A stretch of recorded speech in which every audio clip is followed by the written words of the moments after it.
Hey all you cool cats and kittens, this is Cassie with Big Cat Rescue. No, just kidding. So, in this tutorial, have you ever made a cup and you were like, my god, this is hideous? Or did a customer change their mind on what they wanted? This is a tutorial for you. Real simple. Got this beauty from Home Depot. I'm sure it's at Lowe's. I think Walmart also sells it. Get you some aluminum foil. Rip off enough that you can wrap your cup in it. Typically, I think you're supposed to use gloves. However, these guys right here, they are nitrile gloves. I have used these before for putting on the stripper, and it eats away at my gloves. Probably means that that's not good for your bare skin. So learn from my mistakes, but I find it's just easier to slap this on by hand. They also have this stripper in a spray can. I have not used the spray. I bought this. This was expensive enough for me.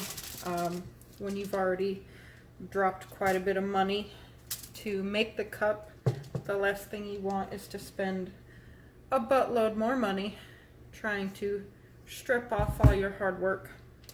So blob it on because it has to get through your epoxy. I personally do not use epoxy. I use Crystalac, so it breaks through a lot easier, but it has to get through all that glitter, all that paint.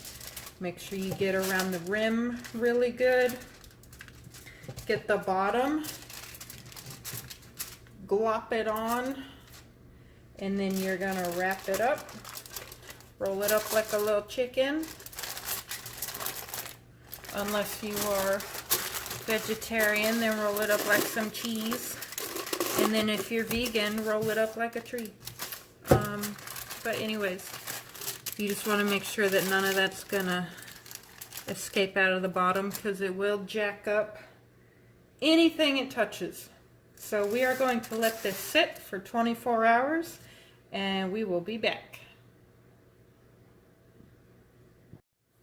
I did forget to mention, as far as cleaning it off your hands, super easy. Make sure your sink already has hot water. So I like to turn on the faucet to hot and let it run until it gets hot. Then do this. So then you can immediately go over to your sink, wash it off with some hot water. And then some soap. I use, just regular dish soap. It does not burn.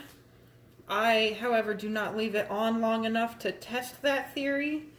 But given the fact that it strips through paint and all of that fun stuff, you probably don't want to leave it on for too terribly long. I'm just going through with my paper towel that I use to dry my hands, cleaning up the stripper that I got onto the foil as I was folding it in. That way when I set it on my dryer, it does not eat through the paint on my dryer, which has happened before. So when you set this to strip the cup, if you have like a cookie sheet or something that you can set it on so that it doesn't ruin your countertops, doesn't ruin anything like that, set it in the garage, wherever you want to set it. But cleans off your hands really easily, no burning, nothing, as long as you clean it off really quick with some hot soapy water. Alright guys, we are back 24 hours later. We are unwrapping our Christmas present here. Trying to be careful not to get my hands too gloopy.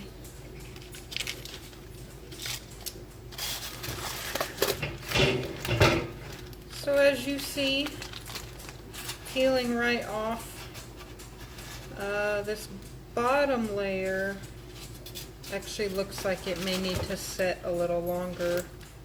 It's really dry, so I need to go through and put more on the bottom. Usually this just peels right off like an orange, but it did not like the holographic glitter that I had here on the bottom.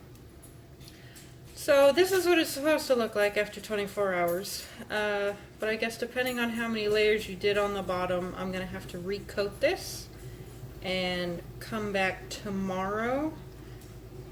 And it should all peel right off. Something that's super annoying is, I don't know if you can see that, but when this stuff bleeds onto the inside of the cup, luckily it looks like I can just wipe all of that out with like a paper towel, but sometimes all of this crap here will gunk up inside there, which can obviously be annoying if you are selling it to somebody, because nobody wants an ugly cup. But if you have a putty knife, preferably like a plastic one, you can go through, kind of scrape some of this gunk off. Some of this is just really caked and super, super dry. So I'm going to have to just do another layer of stripper. But other than that, super easy peasy. I try and get off as many chunks as I can, wipe it down with a paper towel, and if you get down to this part right here where it's just the stripper gel and some dye, I just wash that off in my sink with some hot water and it's good to go. But I'm gonna wash my hands off because my finger is starting to burn a little bit due to how aggressively I was trying to rub this paint off. But you get the idea. Super, super easy to strip. In case you make a mistake, or in case the customer is super picky. We've all been there, we've all had one. We prefer to not talk about those people. So anyways, there you go. That's all there is to it.